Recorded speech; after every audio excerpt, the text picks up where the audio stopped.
Bienvenue à toi pour ce nouvel épisode de podcast des entrepreneurs éveillés. Alors aujourd'hui, j'ai le plaisir de recevoir à nouveau au micro du podcast Valérie Couture-Phelps. Phelps, j'avoue que j'ai peur de mal prononcer. Tout le Fait monde, que... c'est pas grave. J'avoue que je vais être trop sérieux dans mon intro, en ce moment je me plante. Fait que c'est correct, un accueil, mais bienvenue Valérie. Je suis super content de te revoir parce que pour toi qui nous écoutes, je sais pas si tu es assidu au podcast, mais Valérie, je l'ai accueillie dans l'épisode numéro 105 qui est sorti le 12 septembre. Et en fait, c'est assez drôle parce que elle et moi, on va vous partager on est à différents endroits, puis c'est marrant parce que quand t'es passé dans le podcast, il s'appelait juste Les Éveillés. 6 mois après, il s'appelle Les Entrepreneurs Éveillés. 6 mois avant, on parlait de ton ouverture à Yeshua, Marie-Madeleine, enfin à tout un pan de l'invisible qui se révélait à toi où t'étais comme mais what the fuck is happening in my life?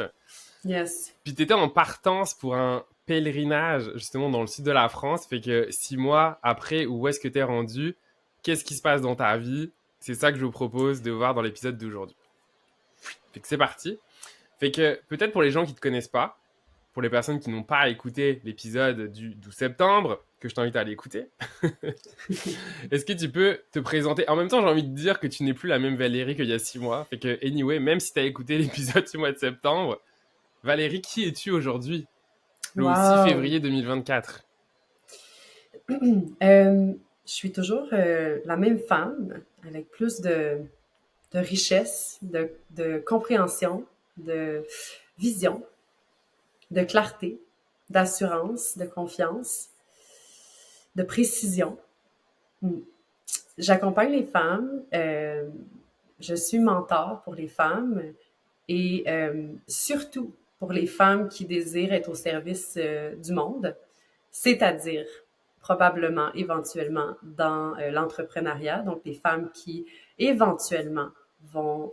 en fait, c'est celles qui sont à cheval, donc qui ne s'admettent pas encore, Mhm. mais à mes côtés, à un moment donné, elles s'admettent. Elles admettent que c'est probablement pour elle aussi cette réalité-là de créer une réalité dans laquelle elle se sent pleinement exister, dans laquelle elle œuvre, donc c'est-à-dire aussi dans leur propre travail, dans leur entreprise, dans leur famille, dans leur maison, dans leur communauté. Donc, ce qui est arrivé depuis 6 mois, ben c'est pas mal ça, je te dirais, beaucoup plus d'assurance, beaucoup plus d'assises dans ce que je propose, dans ce que j'offre, avec une grande détermination aussi, puis des grandes visions. Ouais. On va en parler de ces grandes visions. Moi, j'ai eu la chance et l'honneur, en fait, parce que pour vous qui nous écoutez, Valérie et moi, finalement, on se connaît quoi que depuis 6 mois. Mais alors, quelle riche, j'ai le mot collaboration, mais même amitié qui s'est créée depuis. Puis j'ai eu cette chance, parce que, en tout cas, ça n'a pas été pensé consciemment, mais t'accompagner d'une certaine manière à distance dans ton pèlerinage. Et Complètement. j'aimerais ça qu'on revienne sur ça parce que c'est juste impressionnant le cheminement par lequel t'es passé. Moi qui dans ma mission aujourd'hui, puis justement tu fais partie des personnes qui ont contribué à m'aider aussi, qu'on le veuille ou pas, mais à m'asseoir avec beaucoup plus d'ancrage sur ma mission à moi qui est plus d'aider justement les entrepreneurs à prendre confiance dans leurs capacités, dans leurs dons, puis à pleinement les exprimer. Puis j'ai eu la chance de contribuer à mon humble niveau à moi, à ton expansion. Moi, je vois ça comme ça. Mais j'aimerais ça que tu nous parles parce que beaucoup de gens aujourd'hui peuvent vivre des éveils, des visions, mais c'est pas facile. Fait que j'aimerais ça que tu nous parles de ton cheminement, de la première fois à maintenant. C'est quoi les challenges par lesquels on passe? J'ai pas envie d'en dire plus, j'ai envie de m'arrêter là. C'est quoi les challenges qu'on vit? Ben, premièrement, j'ai envie de te dire merci parce que bien sûr que tu as contribué de près, de loin. Les choses se sont tissées un peu malgré Mm, nous. On a écouté ce qui était là à chaque instant pour s'accompagner du mieux qu'on pouvait. Fait que je tiens à te remercier pour ça. plaisir. Ouais, c'est important pour moi. Alors, pour répondre à ta question, c'est une grande question quand même, Florian, mais je vais essayer d'y répondre avec précision. Euh, Ce que je me suis accordé de faire en partant dans ce pèlerinage-là, premièrement, c'était vraiment de faire une coupure entre entre mon commerce que j'avais Ouais. et tout ce que j'avais entrepris depuis les 2 dernières années. Et mon rôle de mère, mon rôle de femme, mon rôle de conjointe, tout ça avait besoin de prendre une distance, quoique tout allait bien, à part le fait que je venais de fermer puis que j'avais vraiment besoin de faire une mise à jour. Ouais. J'avais besoin de juste prendre ce moment-là pour moi. Puis, ben, la vie, comme on en a parlé aussi dans cet épisode-là, m'a amené à prendre une décision qui était le pèlerinage. Rendu là-bas, il s'est passé des choses incroyables, des choses que j'ai encore du mal à expliquer. C'est comme celles qui étaient là, ceux qui étaient là comprennent. Mais après ça, c'est tellement grand, c'est tellement profond euh, que ça devient difficile de tout expliquer ce qui s'est passé là-bas. Quoique mon intention pour ce pèlerinage-là, c'était vraiment d'accepter de me révéler pleinement parce que toute ma vie dans l'entreprise aussi de Moments Sacrés, je l'ai toujours faite. Donc, c'est toujours des cycles différents. Mais là, je sentais que j'étais à un niveau où on me demandait d'augmenter mon potentiel, d'augmenter mes révélations, d'augmenter tout en fait. Puis, j'avais pas l'impression d'avoir ce que j'avais en main là pour le faire. Et le pèlerinage semblait être la clé que j'avais besoin pour ouvrir cette grande porte-là. Et je me suis pas trompée. Je suis allée là-bas, puis il y a eu tellement de révélations pour moi, tellement de clarté. Euh, c'est sûr que quand je suis revenue, j'ai eu besoin d'un moment d'intégration pour comprendre dans quels souliers je re-rentrais parce que je me sentais vraiment comme si mes souliers étaient trop petits pour la personne, la femme que j'étais devenue en un mois. Je suis arrivée, puis c'est comme, je rentre plus dans mes souliers. Ouais. Puis cette constatation-là a pris un moment pour, pour tranquillement l'insuffler dans mon quotidien. Puis je me suis pas arrêtée, tu sais, j'ai commencé dès mon retour à accompagner les femmes parce que c'était clair pour moi. Juste avant de prendre l'avion avec mon conjoint, j'ai regardé dans les yeux, j'ai dit, non pas redemande, mais demande-moi jamais de faire un 9 à 5. Demande-moi jamais de Mhm. retourner au métro boulot dodo. Je, je ne suis pas cette femme-là. Puis je l'ai comme incanté solidement juste avant de prendre l'avion puis de revenir au Québec. Et puis il m'a regardé vraiment avec comme, je m'attendais premièrement pas à cette phrase-là, mais il y avait juste pas de mots. Il était juste comme, je l'accueille, je l'accepte, c'est ça qui est ça. Puis quand je suis revenue avec cette intention-là, mais de constater que ce que j'avais laissé, c'est comme si tu arrives dans un appartement qui est pas le tien, en fait. Tu sais, Ouais. c'était comme j'arrive chez moi, puis j'avais l'impression de pas être chez moi. Mhm. Tout, tout venait de chavirer dans ma façon de voir la vie, dans comment j'avais envie d'œuvrer, de me mettre au service de toutes ces visions que je chérissais et que je me m'autorisais pas. Là, tout d'un coup, je venais de m'autoriser à les vivre. Et On me demande de te poser là, parce que en fait, ça veut que je te demande ces visions, ces vérités sur lesquelles tu as connecté. Comment, comment on fait? Comment? Non, c'est pas comment on fait. Comment on vit le fait de tomber un voile sur des mensonges qu'on nous a amenés, puis de voir certaines vérités qu'on nous a cachées? Comment, toi, en tant qu'humaine incarnée, t'as vécu ça? il y a toujours un processus de est-ce que c'est vraiment ça? Est-ce que c'est vrai? De confronter un peu la réalité qu'on fait face à ce moment-là. Ensuite, il y a beaucoup de peine, beaucoup de colère. J'ai eu des moments dans mon pèlerinage où je devais m'isoler, je devais m'éloigner du groupe parce que je comprenais pas quoi en faire à ce moment-là. Parce que je trouvais ça trop grand pour moi. Je me sentais dépassée.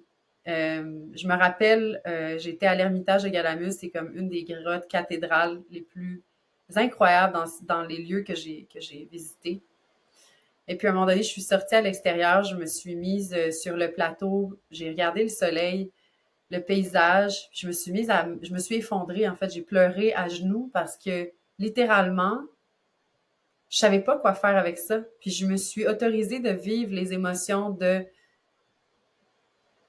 c'est plus grand que moi, j'ai pas le contrôle, je dois absolument comme juste me laisser aller, me laisser traverser par les émotions qui sont là, puis c'est ça le chemin en fait. C'est pas d'essayer de comprendre immédiatement qu'est-ce que j'ai à faire avec tout ça, c'est de me laisser vivre ce qui est là maintenant, qu'est-ce qui est vivant, qu'est-ce qui s'éveille au contact de cette vérité-là. Euh, et ensuite, tranquillement, de fil en aiguille, en m'autorisant de vivre ces émotions-là, en m'autorisant de vivre justement des émotions qui sont pas nécessairement confortables, la clarté vient. Puis le chemin se place, puis les actions à poser ensuite arrivent.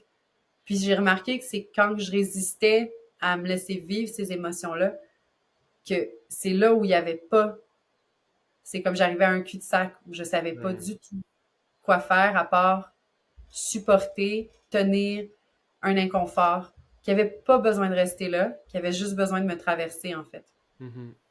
Est-ce que tu serais ouverte, j'imagine que oui, parce que moi ça me pousse à t'amener là-dedans, à nous partager ces vérités auxquelles t'as connecté?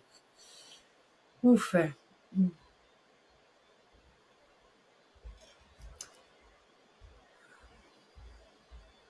Parce que je ressens beaucoup d'énergie qui amène dans cette direction-là. Là-dessus, j'ai les larmes qui me montent aux yeux. C'est comme, tu sais, on me dit, elle est prête. Fait que je suis comme, genre, tu sais, moi, là-dessus, là, pour ceux qui nous écoutent, quand moi j'anime, genre, je suis connecté à plus grand, là, genre, je suis juste un canal qui passe les informations aussi. Mais en même On dirait temps, que on dirait que je m'attendais à ce que tu poses cette question-là.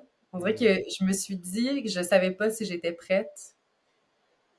Et là, je suis restée avec un je sais pas avant la rencontre. Je savais que tu allais m'amener là. Je sais pas pourquoi, mais je savais que tu allais m'amener là.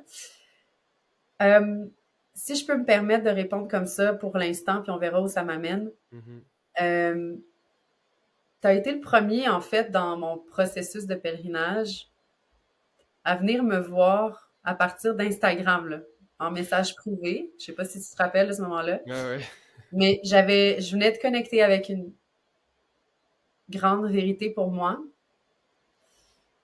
Cette journée-là, dans tout le temps du pèlerinage, il y a une clairvoyante qui était là dans le groupe qui me dit des choses, qui avait aucune idée de qui j'étais, là, au niveau personnel et intime. Et que après ça, toi, t'es venu en fin de journée me contacter sans rapport parce que bon, je t'avais pas contacté cette journée-là, puis t'es arrivé vraiment comme direct en me disant que t'avais des choses à me dire. T'as été très très clair sur tes messages et très on point là. C'était comme d'une évidence, tu sais, comme t'as dit des choses que personne n'aurait pu mentionner. Puis t'étais même pas sur place avec moi. Et puis bon, avant notre entrevue, tu sais, on se connaissait à peine à ce moment-là, là. Mhm, Beaucoup moins que maintenant. exact. Et donc, tu as dit des choses qui étaient pour moi vraiment à point, là. Tu sais, c'était nécessaire, là, maintenant, de l'entendre pour que je continue de unfold, pour que je continue d'assumer. Ça a fait son chemin, ces vérités-là. Puis là, j'ai l'air de tourner autour du pot, là, mais je m'en viens. Ça a fait son chemin, ces vérités-là, à l'intérieur de moi. C'est-à-dire que au début, ça devient comme quelque chose de très personnel et intime. Et ensuite, aujourd'hui, comment je le porte, c'est vraiment comme une partie de moi qui est en chacun de nous, qui est en fait, vu que je me suis éveillée à ça, j'ai le mandat d'éveiller cette flamme-là à l'intérieur des autres. Mais à ce moment-là, au moment où je te parle et que tu m'écris et tout ça, je suis pas là dans le processus. Je suis beaucoup dans personnaliser, personnifier. Mhm. Et là, peut-être que tu t'attends pas à ce que je parle de ça, mais ça, je vais tout te dire qu'est-ce qui est là parce que J'attends rien. probablement. Parfait.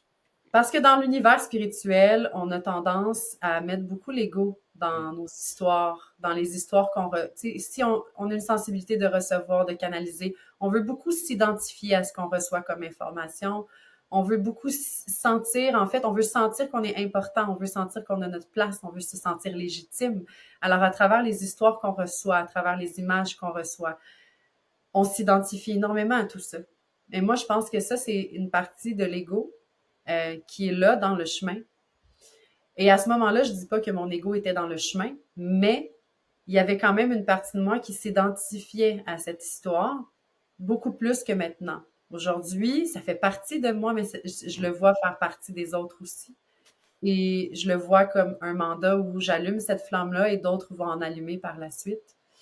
Euh, Ce qui arrive, c'est que, bon, on en a parlé dans le dernier épisode et j'en ai parlé dans d'autres entrevues aussi et dans mes programmes que j'ai canalisé un texte depuis 2 ans déjà qui est toujours en train de se canaliser, qui m'a amené beaucoup, que je chavirais beaucoup de choses, mais qui m'a amené à voir quelque chose de moi que j'aurais jamais pensé, c'est-à-dire, à un moment donné, dans ce texte-là, on parle de Yeshua et Marie-Madeleine qui ont été en liaison, qui ont été en relation ensemble, qu'ils auraient eu une descendance. Et pour moi, ça résonnait tellement fort. C'est comme si je m'identifiais tellement à cette descendance-là, en fait. Puis,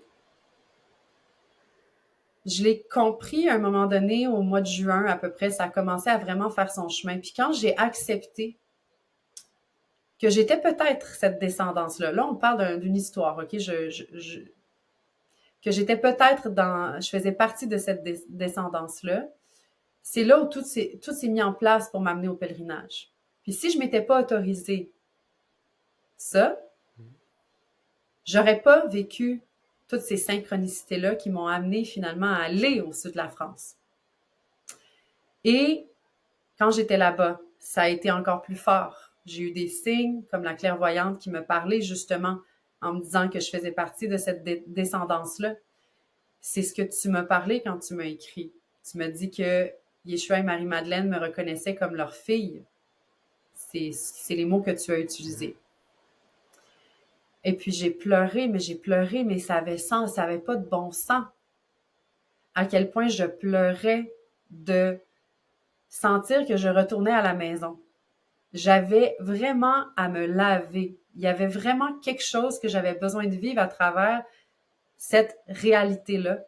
Je ne dis pas que je suis la fille de Yeshua et Marie-Madeleine, on se comprend là, quand je raconte cette histoire-là. Mais j'avais à vivre ça, j'avais à le ressentir, j'avais à vivre ce scénario-là pour vivre des émotions puis vivre des mémoires, des remémorations, parce qu'il y a tellement de mémoires qui sont venues en m'autorisant ça. Je me suis vue, il y a 2000 ans, je me suis vue en Égypte, je me suis vue à plein d'endroits dans l'histoire. Alors, j'ai eu accès à des clés de remémoration incroyables, puissantes, qui m'ont amené finalement à tranquillement venir m'asseoir dans ce que j'ai nommé en début d'entrevue sur où j'en suis aujourd'hui. Mais aujourd'hui, puis dans mon processus, ce qui arrive, c'est que je ne dis pas que je suis la fille de Yeshua et Marie-Madeleine. Puis c'est ça l'affaire, c'est que c'est une histoire qui est là, qui m'a amené à voyager, à me transformer, à amener des gens autour de moi, à faire vivre une réalité qui avait besoin d'être entendue, qui avait besoin d'être ressentie dans toutes mes cellules pour être capable de passer à un prochain niveau, pour accéder à de l'information, pour accéder à des choses de moi que je n'avais pas accès. Et je pense profondément que Yeshua et Marie-Madeleine ont vraiment ensemencé la planète avec leur savoir et leur sagesse. Ils font partie de la lignée de la rose et je pense qu'il y en a d'autres aussi qui font partie de ça. Et je pense que c'est des ensemencements de conscience et je crois qu'on est plusieurs à porter cette conscience-là à l'intérieur de nous. Peu importe toutes les autres histoires et bagages génétiques qu'on porte, je pense que pour la plupart d'entre nous, on porte cette conscience-là à l'intérieur de nous. Et c'est là où j'ai commencé à comprendre, en fait, que j'avais besoin de parler de cette expérience-là, puis de parler de mon vécu, pas dans une optique d'ego, mais de pouvoir appeler tout le monde à la maison, de reprendre son pouvoir personnel, de reprendre sa souveraineté, de se rappeler de notre divinité humaine, de se rappeler de plein de choses parce que je pense vraiment que la descendance de Yeshua et Marie-Madeleine, c'est pas une question de chair en ce moment, c'est une question de conscience. Mhm. Et c'est ça c'est de ça que je parle aujourd'hui, puis c'est là où je m'assois aujourd'hui dans mon processus. Je sais pas si ça fait du sens parce que c'est la première fois que j'en parle comme ça. Alors, je te dis que je suis assez prudente dans les mots que Mhm. j'utilise, puis la façon dont je l'exprime. J'espère que ça a pas l'air. Puis rassure-moi en Non, tout cas, moi je trouve que ça fait énormément de sens, puis ça amène... En fait, ça parle plus ici d'une intelligence collective, d'une énergie en fait qui demande à être activée, à être présente. Il y a vraiment une notion aussi de rétablir des vérités. exact. Et au contraire, je trouve que ce qui est intéressant dans ce que tu amènes, tu l'as nommé, c'est un retour à soi. Parce que c'est pas des vérités qu'on trouve justement à l'extérieur, mais c'est des vérités auxquelles on connecte à l'intérieur de nous, auxquelles on réagit. Et c'est aussi ce que tu transmets aujourd'hui dans tes cercles, dans tes programmes, que ce soit initiation ou autre, c'est ces clés-là que tu partages, que tu transmets. Mais ensuite, c'est une responsabilité individuelle de chacun de comment on les reçoit. Enfin, moi, je parle comme ça parce que j'ai participé à Initiation avec toi, puis la manière Yep. dont les codes, l'histoire, les textes que tu lis résonnent, genre, c'est pas toi qui crée la résonance. Chacun a la responsabilité de la résonance de ce qu'il reçoit et de ce qui est là. Mais en revanche, une fois qu'il y a une résonance, on peut pas faire comme si ça n'existait pas. Exact. Et donc, il y a vraiment, et en plus, dans l'énergie collective dans laquelle on est présentement, enfin, je veux dire, ça nous dépasse, toi, moi, il y a vraiment cet appel à revenir à la vérité et de faire tomber un petit peu d'une certaine manière les... Je sais pas pourquoi là, ça veut vraiment que ça m'amène là-dedans, mais les mensonges, enfin, les manipulations, la manière dont l'histoire aussi a été racontée et manipulée finalement au service plus justement d'ego, là, de personnes qui ont voulu contrôler finalement la suite de l'histoire. Exact. Mais cette histoire-là a tellement été justement contrôlée depuis tellement longtemps que c'est profond quand tu commences à y toucher. Tu touches à des ondes de toi de survie, beaucoup. Euh, donc, clairement que quand on commence à toucher à cette histoire-là, puis on commence à regarder dans cette histoire-là avec un grand H de l'histoire collective de l'humanité, on vient, on vient changer des trucs intérieurs qui sont profonds. Ça vient décloisonner des choses, beaucoup. Et ça nous donne accès, je pense, à toutes les potentialités. Ça nous donne accès à, pour moi, toutes les potentialités, c'est la route des miracles. Ça nous donne accès à notre plein pouvoir, en fait, parce que c'est ce qui a été exilé. L'histoire qu'on nous a racontée, c'est une version qui a été contrôlée. Il y en a d'autres histoires, puis on ne veut pas les reconnaître nécessairement, même si des manuscrits ont été trouvés. En tout cas, l'Église ne Mhm. veut pas les reconnaître comme étant des vraies histoires. Donc, ça devient complexe. Et c'est pour ça que de puiser à l'intérieur de soi, puis de voir qu'est-ce que ça nous fait vivre, de côtoyer ces autres potentialités-là, ces autres histoires-là, qui ont un potentiel d'être vraies aussi. Qu'est-ce que ça nous fait vivre intérieurement? Puis je pense que c'est le seul moyen de puiser ce qui a besoin d'émerger de soi au final, tu sais, quelle que soit la vérité, vraiment la vraie vérité. Si ça nous fait vivre des trucs, c'est parce que il y a des choses je vois juste à plonger, tu sais, il y Mhm. a des choses à découvrir, en fait. Ouais. Comment tout ça aujourd'hui, ça te supporte au quotidien dans ce que tu fais? C'est, c'est toujours comme au-dessus de moi, comme une lumière qui m'éclaire, en fait. Donc, c'est quand on te parle de ton grand, tu sais, c'est quoi ta grande mission ou c'est ton pourquoi, c'est quoi, tata. Bon, au niveau entrepreneurial, on peut se poser ces questions-là. Pour moi, ça, c'est ce qui me guide dans tous les aspects de ma vie, en fait. ça m'arrive de penser à Yeshua, à Marie-Madeleine, souvent dans une journée. Ça m'arrive de penser à la famille sainte, dont, exemple, la grand-mère de Yeshua, qui est Anna. J'ai l'impression que dans ce que je transmets, il s'est toujours insufflé de, de cette forme de sagesse-là, de la conscience, ben, j'ai envie de dire la conscience christique. C'est toujours là, ça me guide dans tout ce que je fais, en fait. Puis j'ai l'impression de porter un héritage profond avec moi que j'ai envie d'insuffler dans tout ce que je fais. Je sais pas si ça répond à ta question. Mhm, mhm. Je ressens, j'ai envie de t'amener sur les expériences en breathwork que tu offres aussi. En fait, j'ai eu la chance de goûter à plein de choses que tu offres. Et, euh, et je ressentais énormément aussi tout ça comme force à l'arrière de toi, justement, qui te guide, qui te traverse aussi lors de ces séances-là.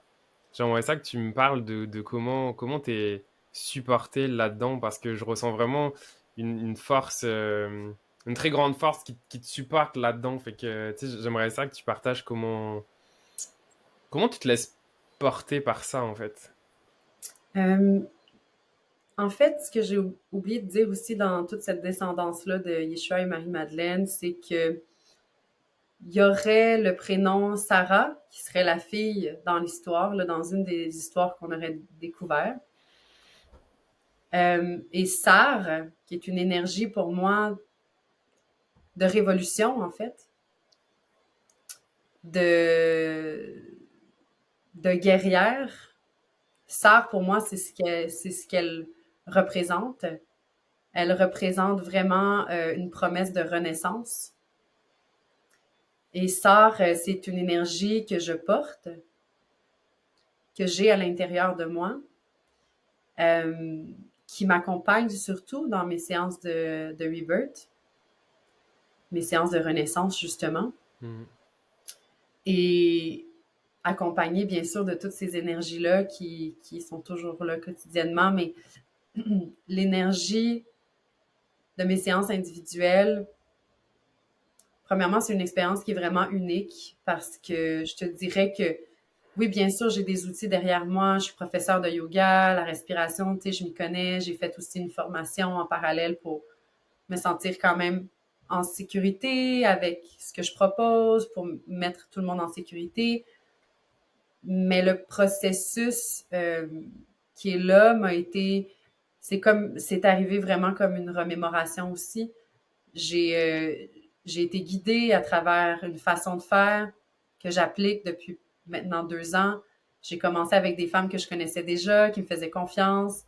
Et puis tranquillement, j'ai commencé à le dévoiler publiquement. Donc c'est comme ça que c'est arrivé vraiment plus clairement, en fait. Mhm. Je me sentais vraiment plus en confiance de l'offrir.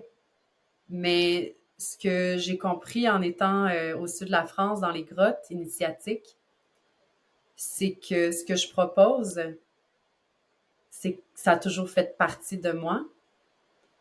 Euh, j'ai dû faire ça, si on croit aux réincarnations, j'ai dû faire ça dans Mhm. d'autres vies aussi.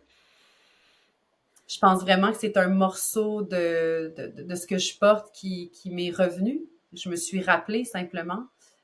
La technique en soi, comment j'utilise tous mes dons aussi, parce que j'ai des dons de canalisation, puis c'est comme tout ce que je suis est au service à ce moment-là. Et mon hypersensibilité est à son plein potentiel dans ces séances-là, mais ce n'est plus comme un fardeau à porter quand je marche en ville, par exemple. Mhm. Ça devient un don incroyable. Et c'est là où j'ai commencé à me réconcilier aussi avec moi. Et j'ai compris que des fois, ce que je pouvais vivre à l'extérieur qui semblait être à moi, n'est pas à moi. Parce que Mhm. je peux aller jusqu'à ressentir dans mon corps ce que l'autre ressent dans son corps. Alors, ça devient difficile de faire la part des choses. Et toute mon expérience dans mon pèlerinage m'a fait comprendre que, en fait, c'était un don vraiment unique, un don vraiment puissant, qui avait juste besoin d'être au bon endroit pour se déployer complètement. Puis j'ai vraiment envie de pleurer quand je te dis ça, parce que je me suis réconciliée, non seulement les femmes qui viennent, ou toi, Florian, qui est venu dans mes séances, viennent se réconcilier avec des parties d'eux, puis il y a vraiment une renaissance, il y a un renouvellement d'une vision sur soi-même et tout ça. Mais avec moi-même aussi, ça se passe, quand j'offre ces séances-là. Et j'ai pas de filtre dans mes séances, dans le sens où, dans la mesure où je le fais vraiment avec amour et bienveillance, mais tout ce que je ressens, je le nomme, je le dis. Tout ce que je vois, je le nomme, je le dis. Et c'est ce qui fait que je pense que c'est vraiment puissant, ces séances-là. Les femmes, elles se transforment à une vitesse éclair. J'ai jamais vu, dans toute mon expérience entrepreneuriale, une transformation aussi rapide. C'est vraiment incroyable. Et oui, ça vient de formations que j'ai eues, mais c'est 10%. C'est 10% de ce que j'offre. Tout le reste, c'est de la magie pure. Mhm. Puis la magie, elle passe aussi par toi de t'être fait confiance aussi, de laisser émerger cette magie à travers toi finalement. Exact. Et je trouve ça beau que Complètement. tu parles d'hypersensibilité parce que je pensais à ça ces derniers jours et je trouve ça hyper intéressant que tu l'amènes aujourd'hui. C'est à quel point moi-même dans mon histoire, l'hypersensibilité, j'avais même consulté des gens à la base pour m'en débarrasser. Comment je peux me débarrasser de ça, je veux plus sentir, etc. Et je trouve ça hyper intéressant qu'aujourd'hui on soit là à en parler comme justement parce que c'est le revers d'une même médaille dans le sens que l'hypersensibilité c'est neutre. Ensuite, ben, dans l'hypersensibilité, on va à la fois, si on l'utilise, finalement, on peut l'utiliser pour la lumière, mais on peut aussi en être dépendant et un peu en mode destructeur quand on ne sait pas ce que c'est, puis on ne sait pas d'où ça vient, puis comme tu le disais, est-ce que ça m'appartient pas, fait que il y a vraiment un cheminement personnel à avoir là-dedans, mais pour ceux et celles qui nous écoutent, je trouve que c'est un bon moment de rappeler que l'hypersensibilité n'est pas quelque chose, ne doit pas être vécu à mon sens comme un fardeau, donc quelque chose qu'on veut se débarrasser, mais plutôt comme quelque chose vers lequel on peut aller, faire connaissance, puis au contraire nous supporter dans notre évolution, quoi. Complètement. Mais moi, c'est vraiment les rebirths. Tu sais, j'ai travaillé sur mon hypersensibilité. Je le comprenais mentalement que je vivais des choses qui m'appartenaient peut-être pas, mais je me laissais embarquer dedans. Tu sais, Mm.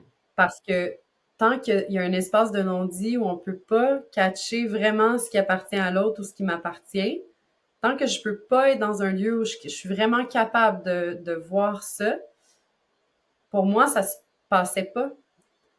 Et puis, ça s'est passé dans des séances où d'un coup, je m'installe, on respire, on se centre. Et puis là, tout d'un coup, je suis bien, je suis dans mon axe, tout va bien.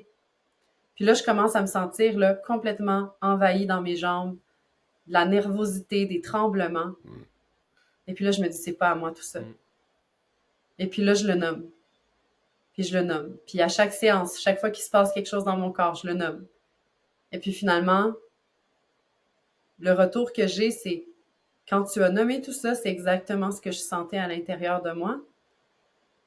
Alors c'est là que j'ai compris, parce que ultimement, c'est la personne qui est là, qui est en train de Mhm. respirer puis de vivre ses trucs. Donc, c'est sûr que ça ouvre des espaces d'émotions spirituelles et autres, physiques. Alors, c'est pas moi, si on est relatif, tu sais. C'est pas moi. Moi, je suis là pour supporter l'espace. Il se passe rien pour moi. Je suis là pour supporter l'espace. Donc, quand j'ai commencé à voir les retours, c'est là où j'ai compris la game. Mm. C'est là où j'ai compris l'intensité de mon hypersensibilité. Ouais. Puis là, j'ai commencé à pouvoir l'appliquer dans le reste de ma vie. Puis de comprendre comment est-ce que je pouvais m'en séparer d'une certaine manière. Et puis là, ça a changé beaucoup de choses, en fait. Ça a changé énormément de choses. J'ai repris un pouvoir là, intérieur incroyable. Mm. Incroyable. Ouais, vraiment. Mais en fait, c'est vraiment aussi comme un espace supplémentaire qu'on offre aux personnes parce que, en fait, le fait de le ressentir, ça crée aussi comme un effet de résonance. Tu sais, quand tu dis on tient l'espace, c'est vraiment ça aussi. C'est par le fait de ressentir qu'est-ce que la personne ressent vient amener beaucoup plus de résonance et de support dans qu'est-ce que la personne expérimente aussi. Exact. Hmm. Puis c'est quoi ta grande vision, Valérie, maintenant? C'est quoi la suite pour toi avec tout ça? C'est quoi ouais, Ben, tu vois, moi, ce dans qui les s'en vient? dernières années, j'ai expérimenté des grands groupes. Quand je dis grands groupes, 300, 400 personnes. J'ai toujours eu cette étincelle à l'intérieur de moi où j'avais besoin de parler, mais pas juste parler à des petits groupes, où Mhm, j'avais l'impression que ma place, elle est dans un endroit où ce que j'ai à transmettre doit vraiment avoir une portée plus grande, que ça soit que ça doit être entendu au plus grand nombre possible.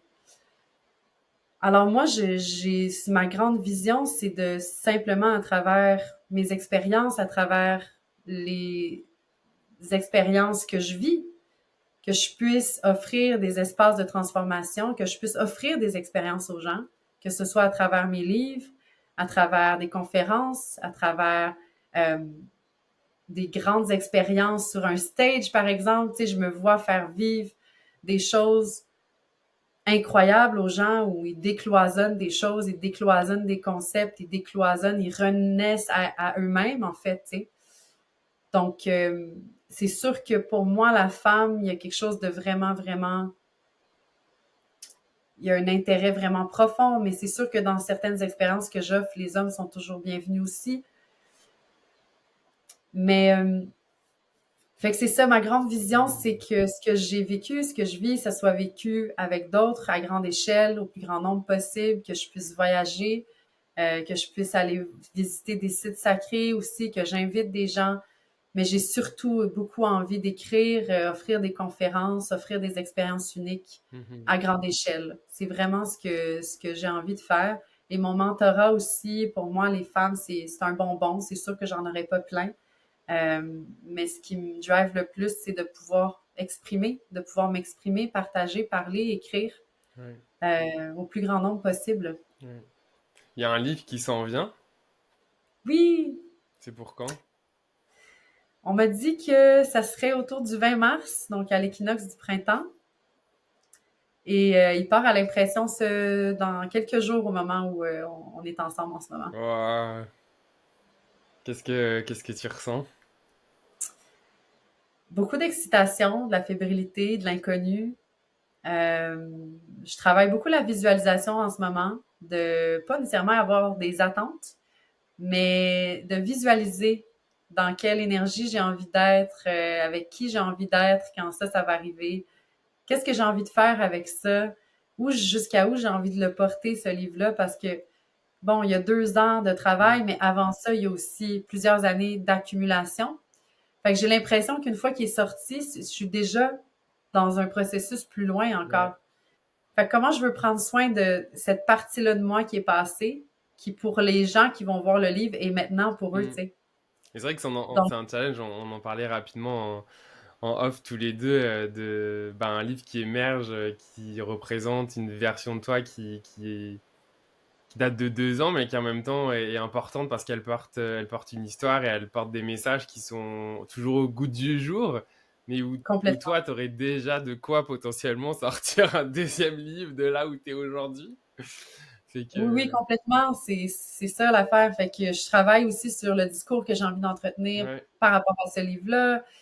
Alors, beaucoup de visualisation en ce moment, c'est vraiment ça. Donc, comment je me sens, ben, c'est pas mal tout ça, mais mon attitude face au livre qui s'en vient, c'est beaucoup de visualisation actuellement. Je pense que Mhm. c'est ce que je peux faire le mieux parce que tout est fait, en fait. Les dés sont joués.